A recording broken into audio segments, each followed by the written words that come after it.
Hey, folks, before we get into things, I just wanted to mention, maybe this is your first time listening to Sonitotum. Maybe you've come here to hear the conversation with AJ Super that's coming up in just a few minutes. If you like what you hear, please take a moment to subscribe to Sonitotum with Matthew Wayne Selznick, wherever it is that you get your podcasts, wherever it is that you're probably listening to this right now. Just hit that subscribe button.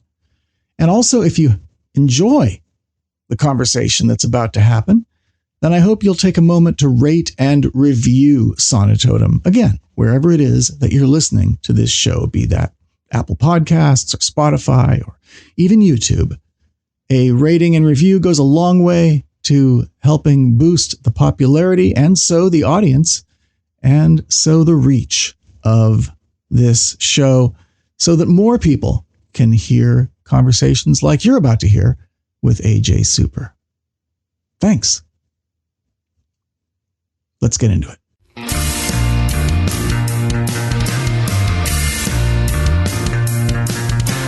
My name is Matthew Wayne Selznick, and this is Sonitotum, episode 101.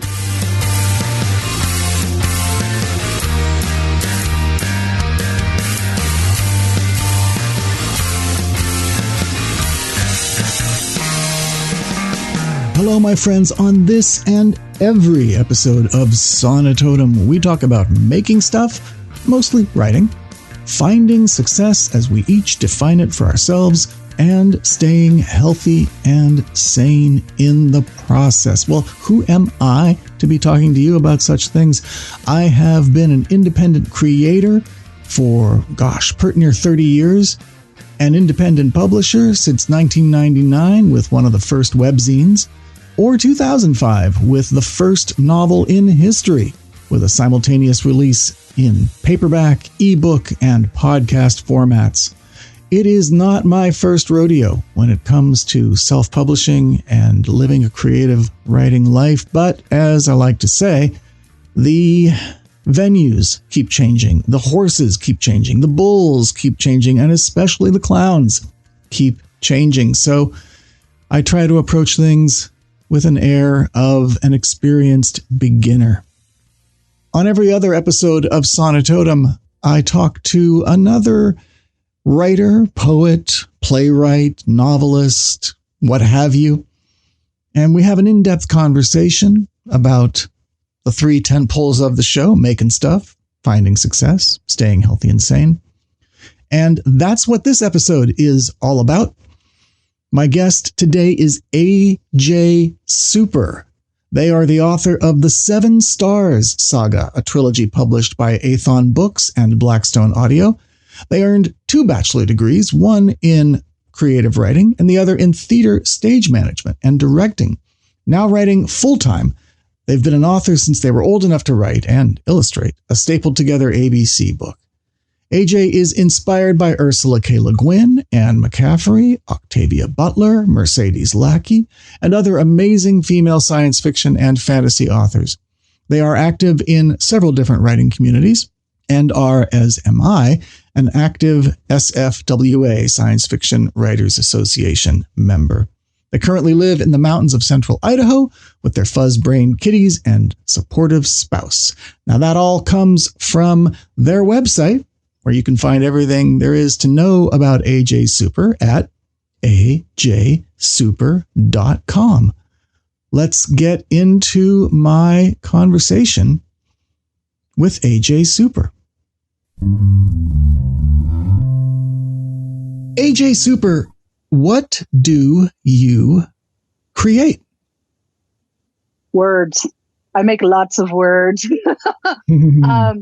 Seriously, though, I am an author almost exclusively of science fiction at this point. Well, unless you count my Patreon, where I put up poetry, flash, short fic, things that I dabble in, which range from literary and spec fic to a little like light sci-fi kind of thing. And I do experiment with YA horror. I have something I've been drafting in between science fiction novels. But those are really all just kind of for fun and for experimentation. I consider myself mostly a science fiction author because that's what I tend to finish in home. I've got a published trilogy, the Seven Stars Saga, and it's by Small Press. I debuted in 2021 with the first, Erebus Dawning, which followed quickly with the second book, Star Reborn. It was supposed to be a quick release schedule, but between COVID and its resultant mental pressures, health issues, discovering that my mental health diagnoses were more serious than thought, and just really overall burnout from trying to do a 9-month publishing schedule for a whole trilogy. Mm-hmm. I didn't get Queen of the Black out until September 2023 with Aethon. Which is still, that's still a book a year is, that's most people would consider that, about right. But when it's, I have learned that getting 2 books out in a 6-month period and trying to get that third one out in the 9-month kind of frame, that's just doesn't work for me. Yeah. I like writing a book a year, and spending the time I spent on Queen of the Black was totally worth the missing of deadline after deadline, and my publisher was really, really supportive, even though they weren't really supportive. Like, they were okay with me missing deadlines. They would rather me have a quality product, sure. A good book, and they would rather me be healthy, which I love about them. But they really didn't support my books marketing wise. So a little bit for the first book, but the second book and the third book, none. That was really disappointing.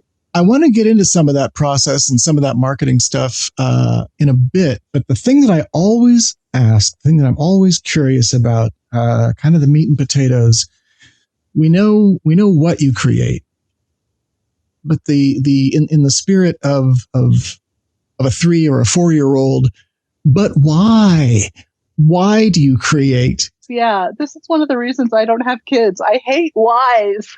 Because there's always another why, right? Yeah. Have you considered it? What is it that drives you to write? Most authors, whether they are the beginning or whether they are pros, always get asked this question. And Flannery O'Connor, I think, said it best when asked, "Why do you write?" I'm good at it. Like, I enjoy writing. It's something I'm not terrible at, and it's really that simple. But if you were to ask me why I write sci-fi, I would answer more like Octavia Butler. She has this quote that I love that goes something like, "Science fiction is so wide open, you can do anything with no walls to hem you in, and there's no human condition that you can't examine." Science fiction is freeing, so that you can go any place and examine anything. And I love that freedom to explore and answer questions that intrigue me about my running themes in my book right now are power, corruption, identity, family, and how those intertwine in the mirror of possibility that science fiction provides. And that's why I write science fiction. I love that feeling of freedom to be able to explore. And why do you think that's important to you? Honestly, I grew up pretty sheltered, and my parents are wonderful. I love my parents, but I, as a result, turned into the people-pleasing person. And I want more freedom than having to please everyone around me, right? So exploring how I feel about the world around me through these themes, just it makes me feel like I'm soaring in a way. It's, yeah. I'm getting a little, I don't know, pedantic and existential in a way, I guess. No, that's the whole point of this show. Yeah, no, go as deep, go as deep as you want. Oh, well, that's wonderful. I really did like the idea of this show when I sent you my first email, to be able to be honest and open and talk about creation and process, and like even simple things like, why do I write? Oh, yeah, because it's not simple. Yeah, because it's not simple. And it's, well, it is for me because I'm good at it, really. Mhm. Flannery O'Connor had it totally right. Like, if you're good at it, do it. Well, sure, but you had to discover that you were good at it, and something drove you to go down that path. I mean, you could have tried painting and discovered you were good at that, or Yeah, I totally get that. My dad is quite the storyteller, actually. And I kind of got it from him. I started writing when I was like knee high to a grasshopper, Mm-hmm. and I published my first little kind of book. It was an ABC book with illustrations that I copied and stapled, and my distribution was like handing it to my parents and telling them to give it to family. Mm-hmm. Which really hasn't changed much. But after that, I started writing like R.L. Stein style MG horror, YA kind of early young adult horror stories, Mm-hmm. and scripts for plays for my cousins to perform at family events. And what ages were you when you were doing these things? Oh gosh, my first ABC book had to be when I was like 5 or 6. Uh-huh. And then throughout childhood, I was always writing stories of some kind. Mm. At some point in middle school, my mom read one and she was like, "Is this how you see your sister?" Because it was about 2 sisters that fight a lot and didn't like each other. And I mean, simple things in childhood. I was like, no, I'm just writing a story. It's just a story about these 2 people who go through the process of learning to love each other. I guess you could say that it was a little bit about my sister because I love my sister and we fight, and, as families do. Mm-hmm. And we come back together, and that's kind of what the story was about. But I didn't know that when I was like 12. Right. Well, yeah. That's, I think that's so true. In some ways, I think a lot of us are, writing for discovery, figuring out what it is that we're actually thinking, talking about, feeling, experiencing. And yeah, that's so true of like childhood writing too. Mm-hmm. Like, especially when you hit high school and the emo poetry phase. I wouldn't know anything about that. Oh no, of course not. I don't know any author that hasn't gone through the emo poetry phase. Even my husband, spouse, partner person, he went through an emo poetry phase, and he's a photographer. Yep. Sure. Like it's an art thing, I think, to explore how you feel about the world around you. Gee, mm-hmm. Theme of the night, I guess. And when did science fiction start entering into it? Well, I tried to write this horrible Star Wars fanfic of the let's see if I can remember the book. It's the New Jedi Order, I believe. It's about Jason Solo, and I think it was called Traitor. But it was terrible. Like, I failed miserably writing whatever the heck that was. And I didn't do anything with it at all. It's like laying in a notebook somewhere in my writing room.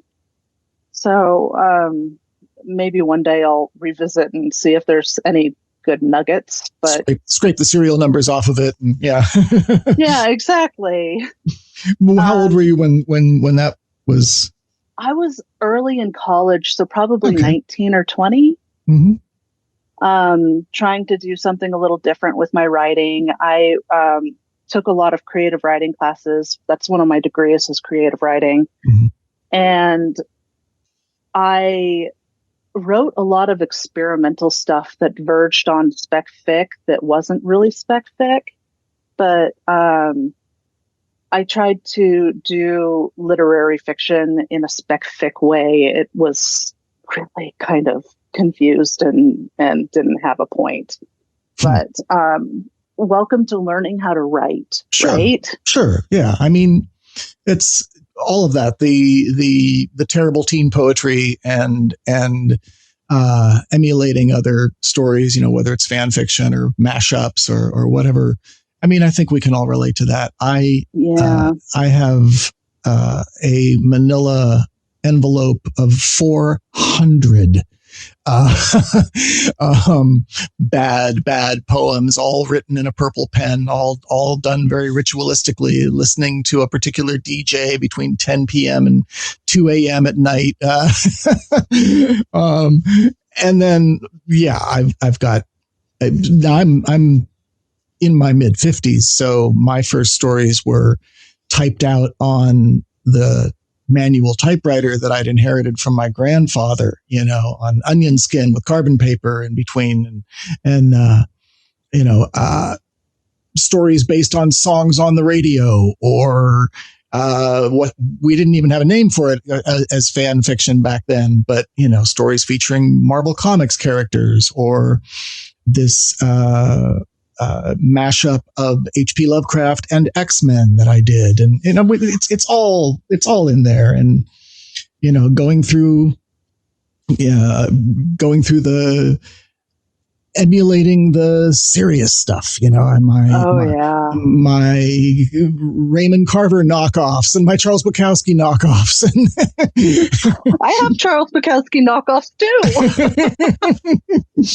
I mean, honestly, the name of this show and the name of my blog, Scribtotem, is because Factotum is one of my favorite books by Bukowski. I was going to say, I haven't read Bukowski since my emo high school days. So that's been like 20 plus years. Oh my goodness. Factotum is they're all autobiographical, right? If you remember his stuff, but it's that and Post Office are less. There's a lot of stuff in there about trying to, being incredibly dedicated to the writing craft and giving up things for it, and his childhood and all of that. And yeah, definitely had an influence on me at one point, for sure. Yeah. I was more into the poetry. So, what was it? Love is a Dog from Hell, right? Yeah, that exactly. There we go. It was that one. And The Days Run Away Like Wild Horses Over the Hills. Yeah. The early stuff. Like I would find used books at the bookstore here.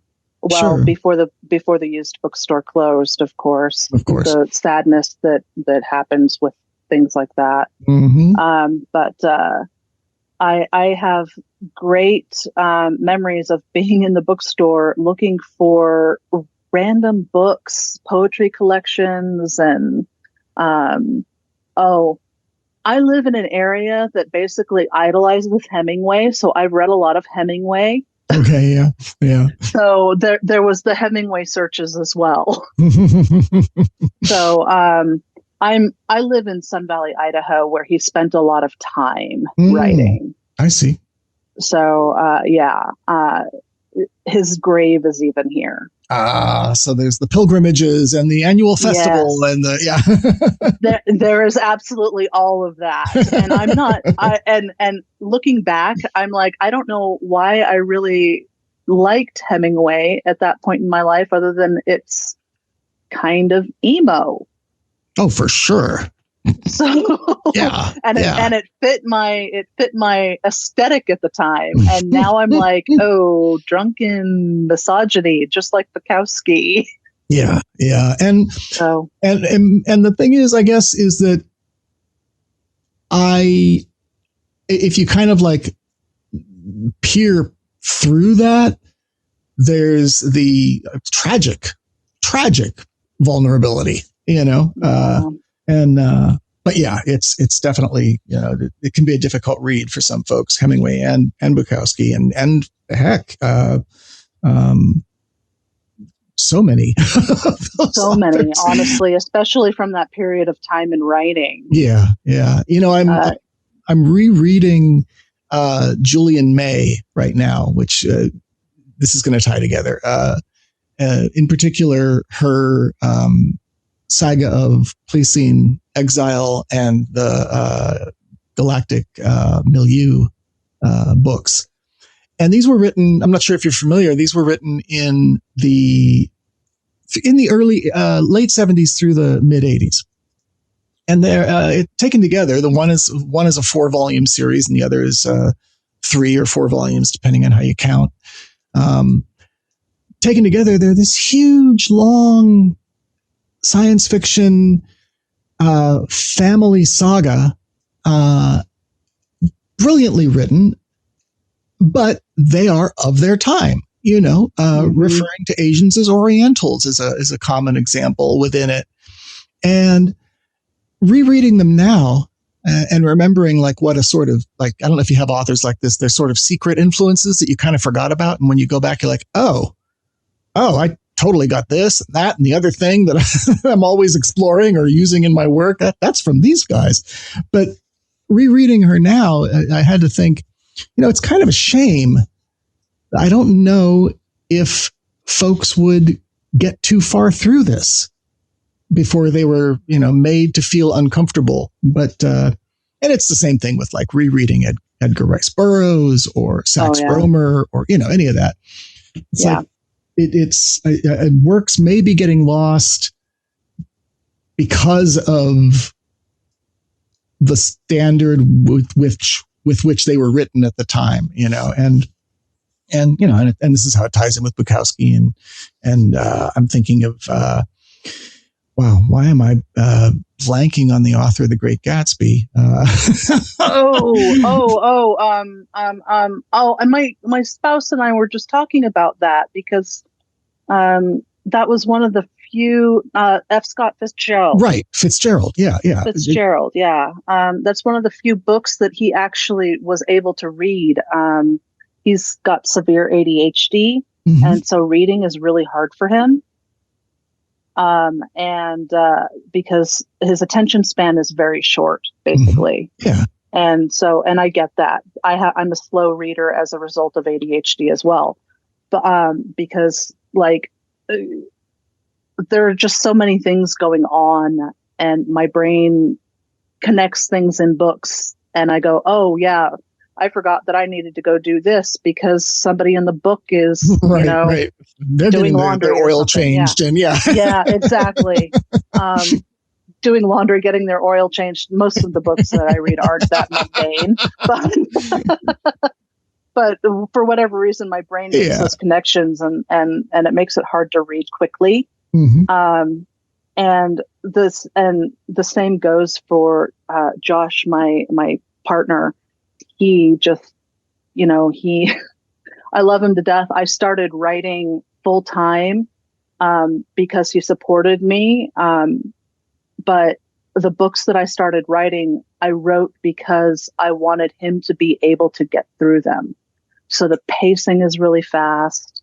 There's always something going on. And it's a challenge for me to write for somebody who is a hard reader. Right. So, and he's read he's my alpha reader now. Yeah. And he's read all of my books multiple times, like beyond multiple times, dozens.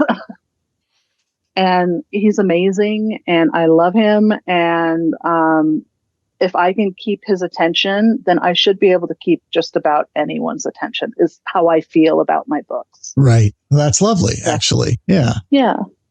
Having that kind of, and I'm guessing that even though your mother was a little concerned about that one book about the sisters, I'm guessing that you had that same kind of support and encouragement. Yeah. And my dad is kind of the stoic cowboy type. Um, and I'm very proud of you. You're doing things that are scary, that scare me, and you're doing well at them. And that's amazing. That's And high praise. that's more than high praise. That's like, that floored me. He doesn't say more than a couple of sentences generally about anything that he likes. And his go-to for something he likes is, yeah, let's do that again. And that's it. And I'll bet he very carefully considered the words that he was going to use to tell you those things. I think he did. Yeah. He's as a storyteller, he's pretty thoughtful. And he knows words. He doesn't write them down, but he's a great verbal storyteller, and he did a decent job raising another storyteller, I guess. That's right.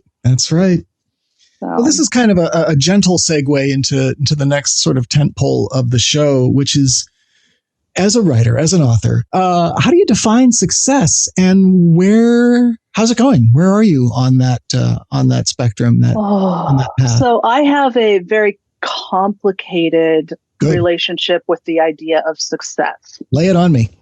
My dad, his degree is in economics. He's an economist. He knows how capitalism and all that works, and late stage capitalism, and how it's going to all fall apart. And he's pretty good at predicting things that are going to happen in the economy. So success for him, as instilled in me, because he is a man of capitalism, basically, is that I make money.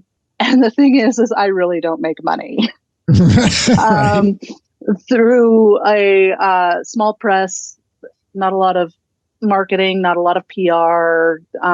I get enough to buy myself and my partner dinner every 4 months. Right. At first, it was a little bit more. It's kind of tapered off. So I can't hinge my definition of success on making money, because I don't right now. I may eventually. I'm looking at self-publishing in the future. I'm looking at all sorts of other options for stuff. I may make more money in the future, but if I hinge my definition of success on money, I'm never going to feel completed, I guess you could say. Sure. Right. So what I call successful is finishing something. I finish a manuscript. That is success for me, because that means I've got something that I can maybe sell, right? If I go on to maybe eventually publish it or get an agent with it, then those things are like the icing and the candles and the sprinkles on the cake. It's the actual cake is the manuscript itself. Yeah. Nothing can happen without that. So having a finished product that I can maybe in the future make money with is my idea of being a successful author. Finishing and authoring a completed manuscript. And I love it. I know I'm a slow writer. I only write about 1.5 books a year. And I love the process of doing that. I love drafting. I love editing. I love going through and talking about my book with my alpha readers and my beta readers and my critique partners. I love just every single step. But success is when I have completed all that editing and all of that talking, and I finally have something that I can, maybe move on with. And if I can't, which every author, I have stuff that I can't do anything with. I I'm okay with it because I have completed something. Right. Right. And presumably learned something from that. Absolutely. Like, how can you not write a book without learning something new every time? Yeah. Yeah. And it's interesting because I do hear, I won't call it pushback, but I hear an opposite view now and then where, so as a specific example, I remember just sort of venting one day on some writing group on Facebook, or, I don't even remember which group it was. But I think all I posted was writing is hard. And it ended up becoming this discussion of, like, almost immediately somebody commented with, if you're not enjoying it, your readers aren't going to enjoy it either. I'm like, well, number one, I didn't say I wasn't enjoying it. And number two, I call shenanigans on that whole idea. Yeah, because at some point, every author goes through the, oh my gosh, this sucks and I hate it and I'm not enjoying it anymore stage. Well, that's just it. And I think what it came down to, what developed out of that discussion, is authors were coming out of the woodwork who did not feel that way. They felt completely, content and satisfied and happy with every single book they wrote, present, past, and whatever. And I realized that it's because they weren't actually challenging themselves. They were, and there's a place for this, for readers, for writers. I'm not judging this, but they figured out what works. They figured out what sells, and that's what they do. And I could never be satisfied with that. No, I'd find that boring. Yeah. Like, the whole point of being a human being is challenging yourself. And who knows? Maybe they challenge themselves in other ways. Maybe. I mean, I could give that to them, but I would find that process of writing just dull as a doorknob. Yeah. I don't want to have it be something I do by rote, pun intended.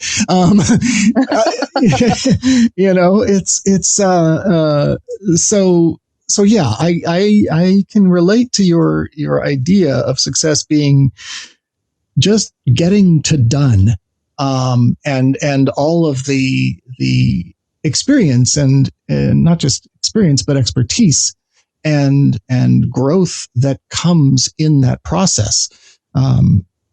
So yeah, I can dig it for sure. Oh, wow. Yeah. And I didn't even think about all the challenge and growth and experience that you get with each project. And that is part of why I judge success on the completion of a story for myself. Mm-hmm. Like, somebody else's definition of success is going to be completely different than mine, obviously. Yeah, sure. So no judgment on that. But for me, like, going through that process and exploring and finding new things that I want to emphasize and research and just kind of dig my teeth into, right? Right. Yeah. Well, that freedom to explore that you mentioned earlier, it's that freedom to explore, and that comes with an end result of completing a manuscript, and that for me is success. Mm-hmm. And you mentioned loving the process. I know you don't just write novels. You mentioned all kinds of different things, but have you? And also recognizing that this is refined and adjusted as applicable for each project. But have you kind of settled in on, okay, at least this basic structural rhythm works for me, or is every book like, okay, I don't know. Oh no! Oh my goodness! It's okay. I don't know, because I am the weirdo who decided to discovery write an entire trilogy. Youch. Yeah, I don't suggest it. The threads that you have to keep in your brain for like 3 books that you eventually have to like tie off, there's just too many. Like, I didn't even write them down. I just went, oh, I forgot this thread. And I'd go back 50 pages and put more work in. And then, oh, I forgot this one, go back 50 pages again, put more work in. And it worked for me.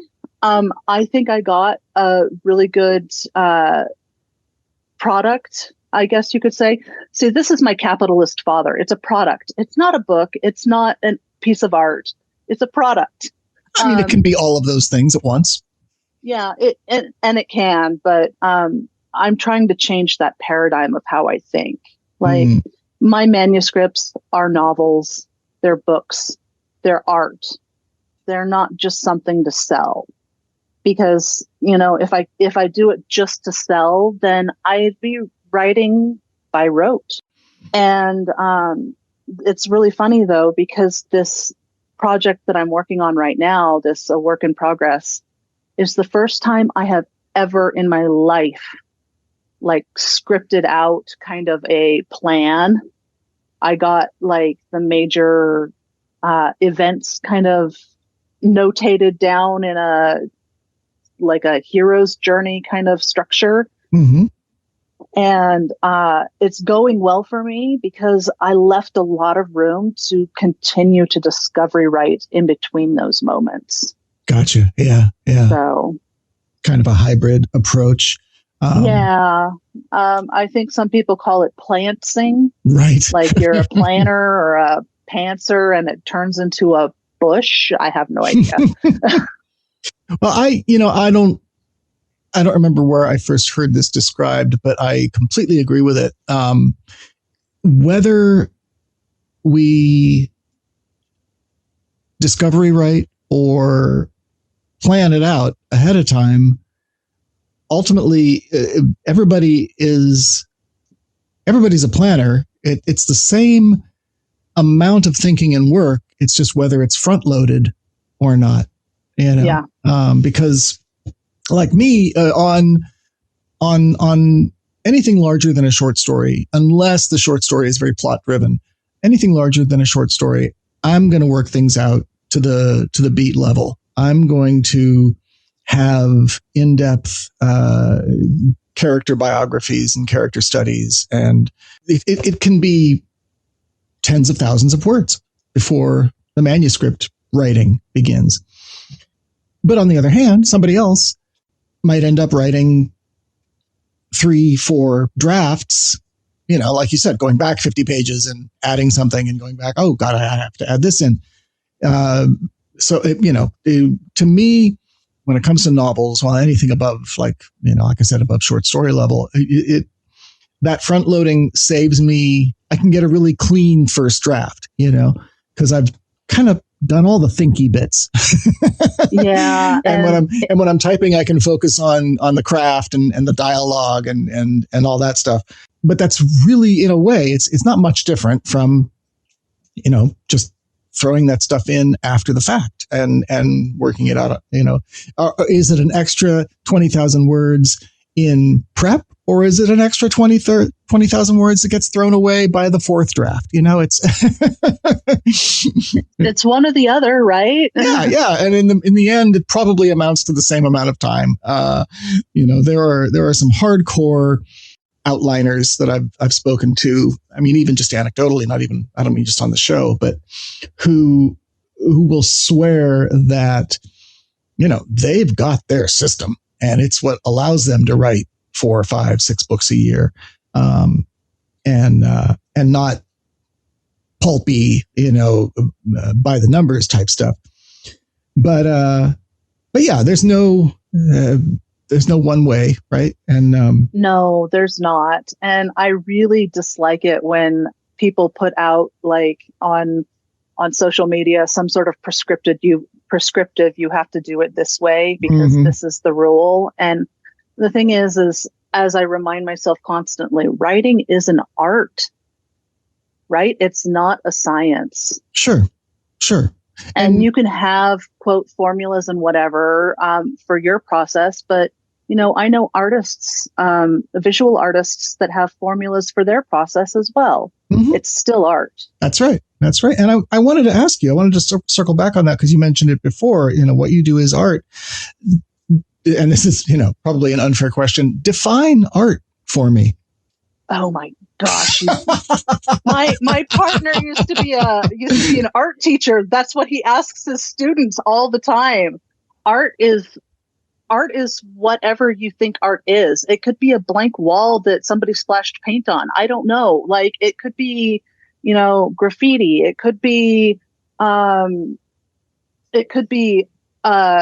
beautifully written prose in a literary novel. It could be, it's science fiction exploring like unexplored worlds and looking at, I don't know, like looking at the way our world works through an alien planet. Like that is art. Everything that creators can create, that is art. It's just whether or not you have the eyes and the heart to see it. So I agree that it's entirely subjective, right? Yes. That's the cliche. It's in the eye of the beholder. Yes. What do you think it is that shapes what each person or how each person defines it for themselves then? Well, I define it the way I define it as so broad and subjective because I have a very open heart. Mm-hmm. Like I'm willing to let somebody's art be what it is, even if I don't necessarily agree with it or like it or whatever. But I am willing to give that art a chance, right? Mm-hmm. Mm-hmm. And I think that the ability to give art its own place and its own space to exist, it's for the individual to decide. Yeah.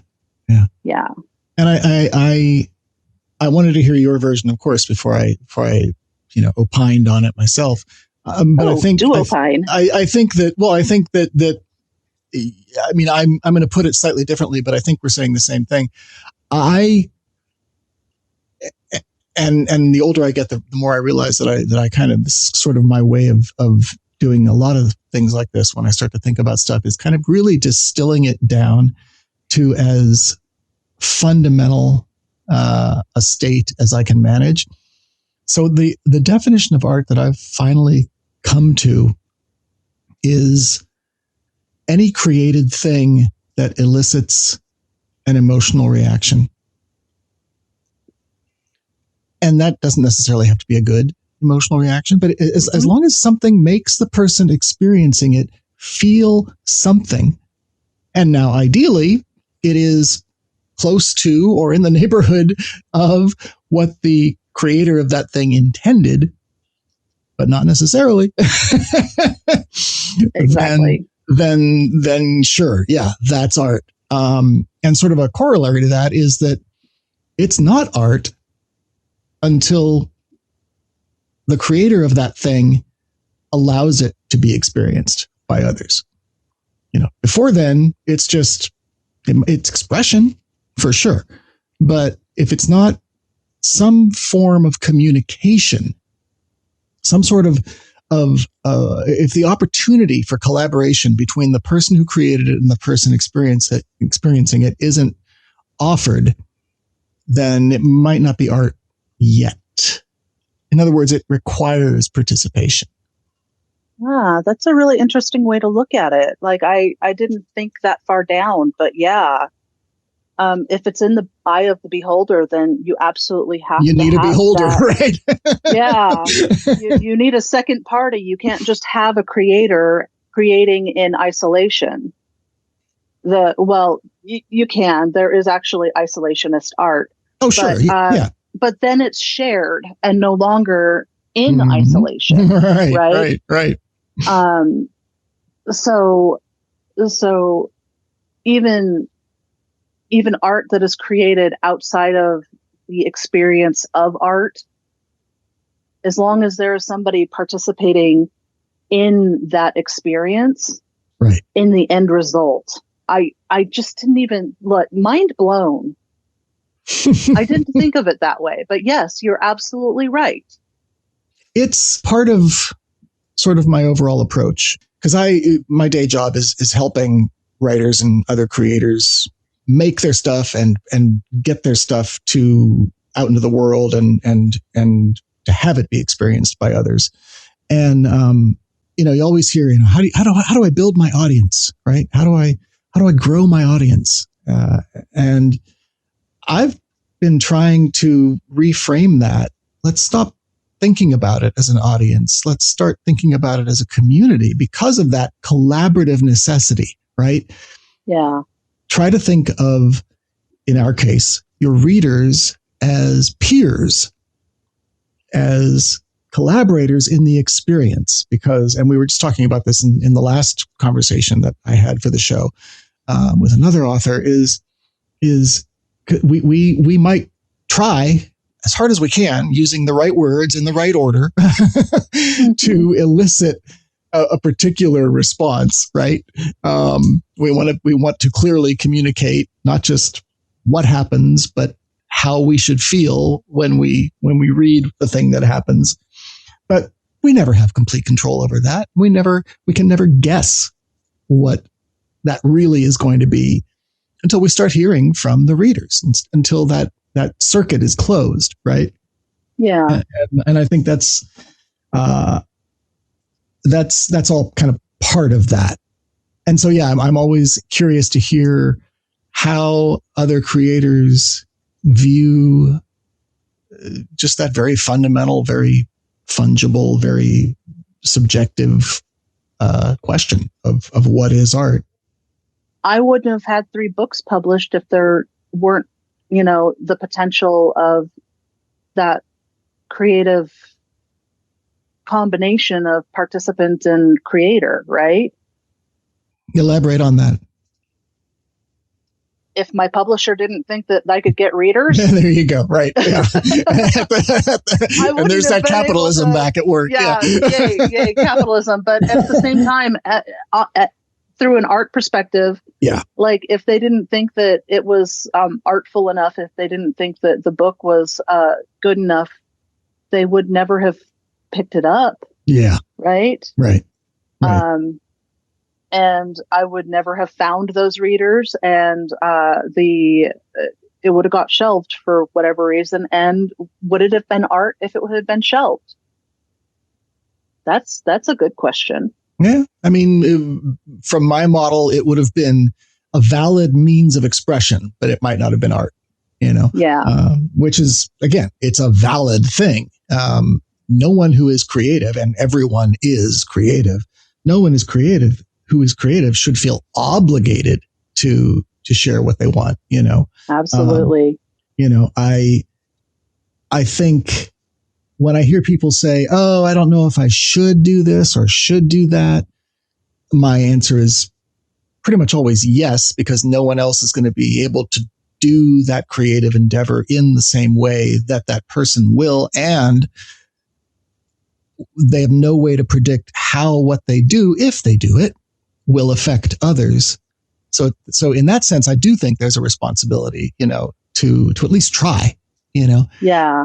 And perspective is a powerful thing. Like, yeah, what one person writes and you see that, you have the same idea, you're going to write it differently. Absolutely. That's exactly what I mean. Yeah. And your perception is going to be meaningful to perhaps a different subset of the available pool than the other person who wrote the space opera, fill in the blank, Yeah, exactly. Yeah. Exactly.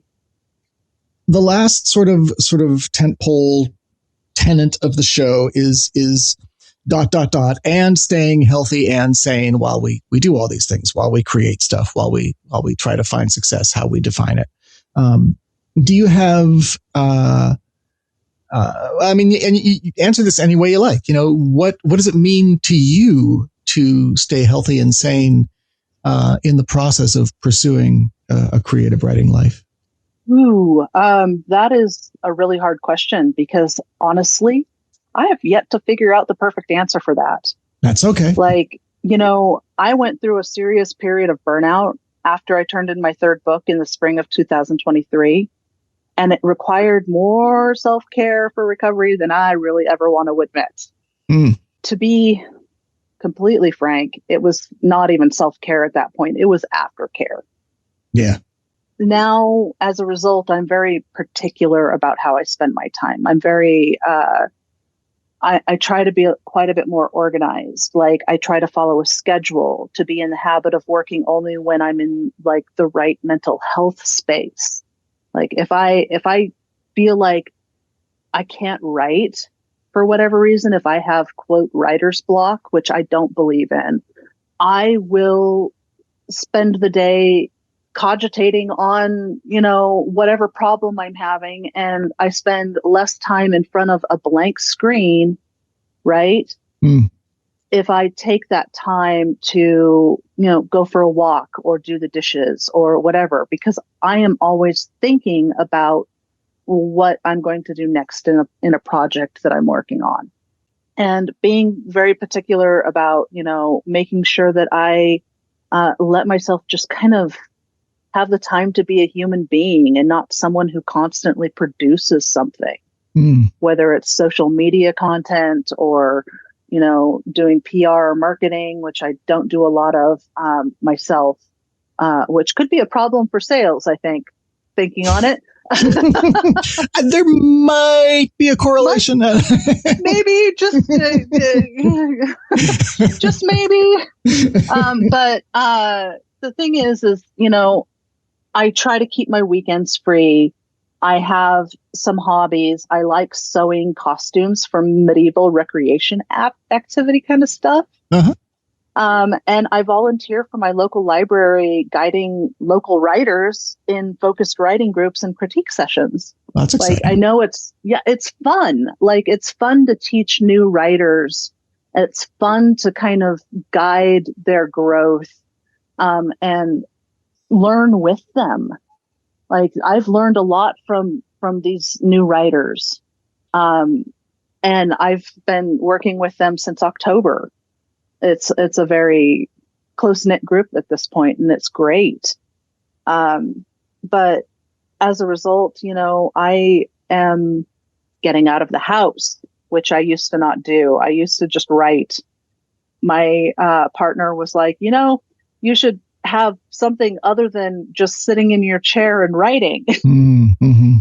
And I found a community in the library. I found a community in my medieval recreation, whatever you want to call it, group.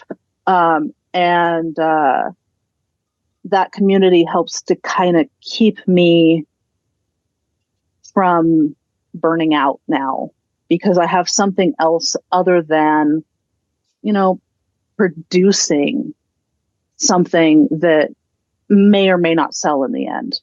Right? There's my capitalist dad talking again. Sure. Well, I mean, you could even broaden that out and just think of it in terms of that may not be validated. Exactly. Yeah. Exactly. And sales, I think, when you start looking at readership and sales and things like that, when you have a finished product, whether you traditionally publish, whether you publish with a small press, whether you self-publish, having that readership and those sales, that is the validation, right? Getting reviews, that is the validation that you did okay. So before you kind of came to this, like, oh, I need to get some variety, get some external stimulus. Was it just the commitment of the 3 books? What had driven you to that burnout point? Well, first I would say never sign a trilogy that comes out one right after the other, one every 3 months, basically. Right, as you mentioned before. Yeah. Yeah. As much as I love my publisher, that's just too hard on a writer, especially a writer that only does a book a year. How much of that had been written when you got the deal? I had one book written and one book in my head. I'd say planned, but it was in my head because I was discovery writing at that point. So, right, yeah. And I kind of knew the arc that the books would take because it's a villain story kind of thing. It's the origin, it's the villain, and it's what happens to the villain at the end. So you had one book down and you needed to completely write two more. Yeah, that's. I signed late 2019 and I got my first book turned in during COVID in like mid 2020. And after that, it was just like try to write as fast as I can. And I got one book done by the book deadline for the second book. And they were soft deadlines, but they really wanted to do a quick release schedule. And I really wanted to, I was a new author. I wanted to please, and I'm a people pleaser, darn it. Oh, sure. You think this is my shot. Yeah. So I just pushing to get that second book done. I couldn't imagine getting another book done in 3 months. And I just completely lost the thread of reality, basically. At that point I was starting to get health problems and then I got a mental health diagnosis that was surprising, but not surprising at the same time. And then it got worse before it got better. And adding those kind of things into the burnout and the overall, emotional baggage that COVID brought. Sure. I just, it took nearly 2 years between the second and third book. And I just, I couldn't handle getting that last book done. So now as a result, I'm a lot better now. Yeah. I portion my time out for writing. I portion my time out for friends and doing volunteer work. And I make sure that I am balancing my life, because when you have weirdness happen in your life, balance is the only thing that can right the ship. Right? I agree. And it's so, well, I mean, I'll speak for myself. The trick is figuring out that balance and then big one, maintaining it. Yeah. And you have to be able to maintain it in such a way that it's adaptable. Because, something that works one day might not work the next day, at least for me. No, I agree. And if it doesn't work the next day, then I have to kind of find something to shoehorn in until I find something that does work again. And not feel anxious or guilty about, I'm not doing the system. Exactly. And when I first started writing, I was all about, writing 4 hours a day, then doing an hour of yoga and eating well and, doing all of this stuff. And it worked for me then. But it doesn't anymore. I mean, of course I take care of myself and I eat well and whatnot, but I don't have the time to spend an hour a day doing yoga. Right. So maybe I'll go for a 15-minute walk, or I'll do the dishes, or, I'll get up and stretch. Yeah. It depends on the day. That's a great common denominator. What is the outcome I need for today? Yeah. And then you have to be okay with not reaching that outcome. You have to give yourself to be a human being and miss goals. Yeah. Right? Like if you set a goal for a day to write for 2 hours, which is what I try to do, 2 hours a day in 20-minute sprints with breaks in between.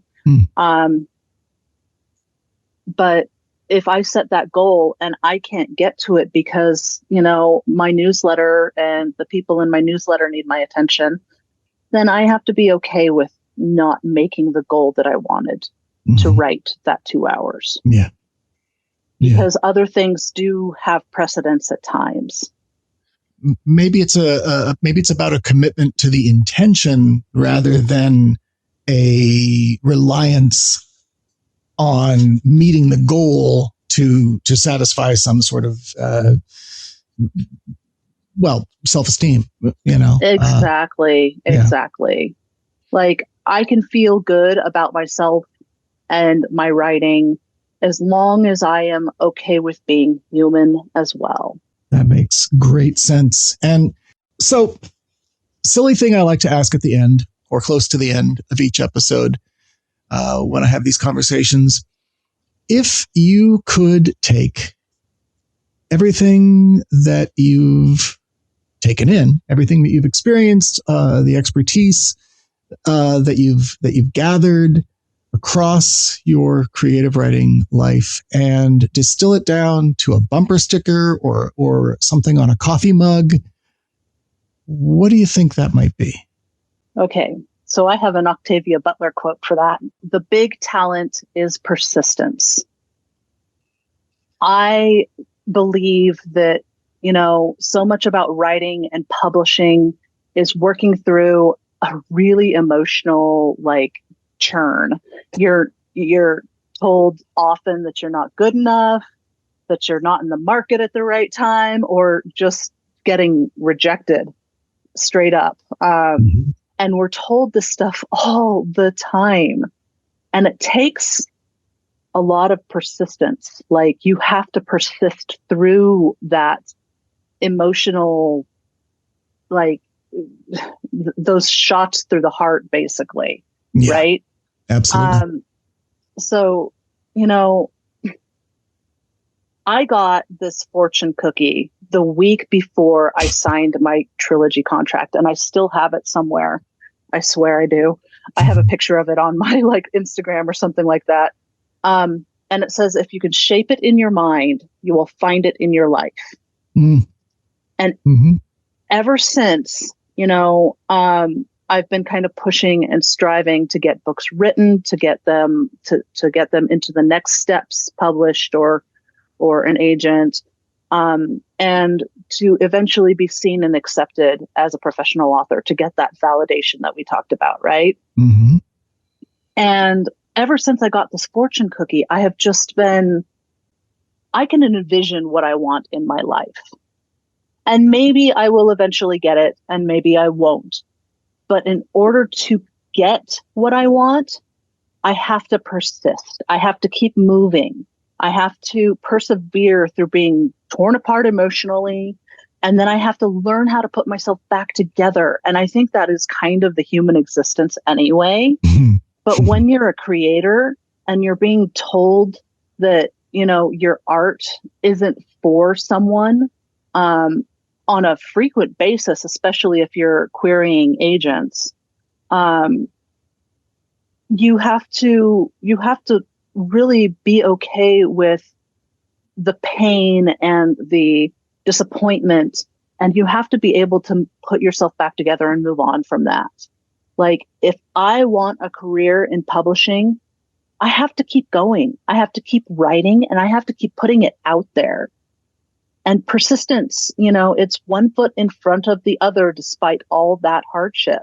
And without it, I really don't know anyone who could survive in this industry. And I certainly personally wouldn't be able to. So 2 thoughts. First of all, I wonder if Octavia Butler was thinking about a pretty well-known quote from James Baldwin. Talent is insignificant. I know a lot of talented ruins. Beyond talent lie all the unusual words, discipline, love, luck, but most of all, endurance. Yep, you found the quote, or you had the quote already. No, I'm just really actually quite good at Googling quickly. Yeah, well, and that's it, right? I was just, again, in another recent conversation, the subject of the noble delusion came up, the idea that writers have to believe in themselves relentlessly and contrary in many cases, contrary to what the rest of the world is telling them, in order to, again, persevere, to persist. No, I think that's great. And I love the Octavia Butler distillation of the Baldwin quote, intentional or not. It's she managed to say in 5 words the exact same thing. Leave it to Octavia Butler to be able to do that, though, right? Indeed. Well, this has been fantastic. Is there anything that we, in the course of the conversation, that maybe we didn't cover, or that you thought, oh, I wanted to expand on this or that or the other thing, that we didn't get around to? No, you're actually really good at getting me to think and move. And I noticed this when I listened to some of your other podcasts. You're good at prompting thought and conversation. So I think I got what all I needed to get out, is what I'm trying to say. Wonderful. No, I thank you for that. That's kind of you to say, and I'm glad to hear it. That's the idea, right? Is to listen more and speak less, and allow for that space, because if you have a little bit of silence, like, your brain's going to go a little further. Exactly. And no, I thought this was great. And my goal with these conversations is to provide something that writers and other creative folks can come to whenever. By the time, it might be March, it might be June, it might be 2026 when they hear this conversation. It doesn't matter how long it's been out. My goal is that no matter when it's heard, there's something of value for the people hearing it, and I think we accomplished that in spades. So thank you for that. I'm definitely not an expert on anything. Like, I do not like to style myself as an expert. But I love talking about my process and how things worked for me. And that's what this conversation was. Yeah. And that's, it's just like the writing itself, right? We don't know what kind of impression or what kind of effect or impact it's going to have on the people taking it in. And, but I think it will, one way or the other. So, AJ Super, thank you so much for being on Sonitotum. And thank you so much for having me.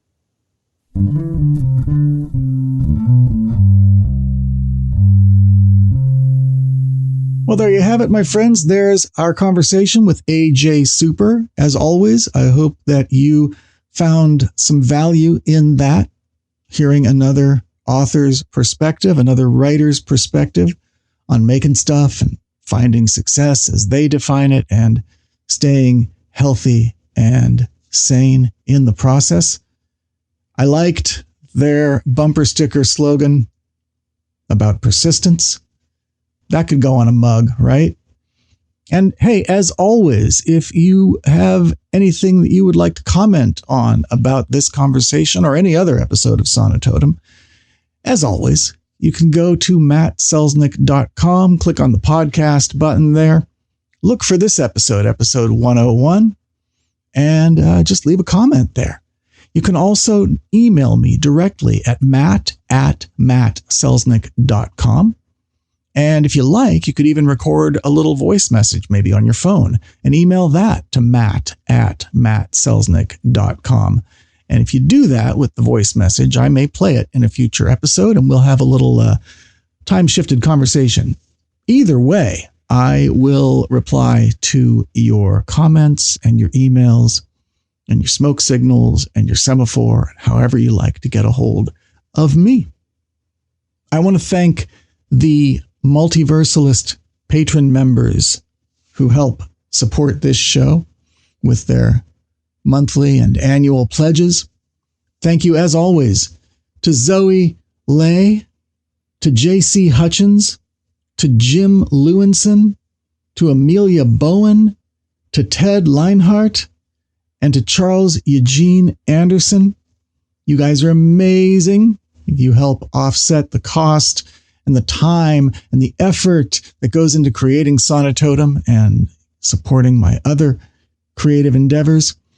And in return, of course, my beloved member patrons, my gold and silver and bronze patron members, they get a bunch of perks and bonuses for their support.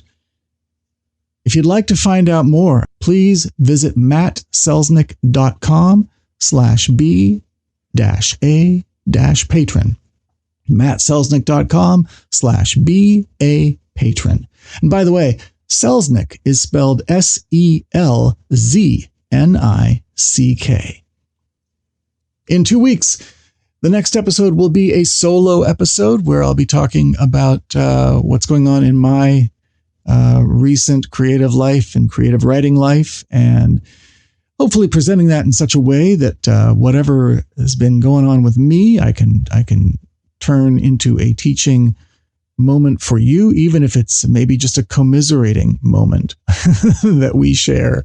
I'll also have lots of news about my latest release that's available in ebook and audiobook, and by the time you listen to this, limited edition, handmade, autographed chapbook edition as well. We'll talk about that in depth in 2 weeks, but of course you can go to mattselznick.com and find out all about it there as well. All right.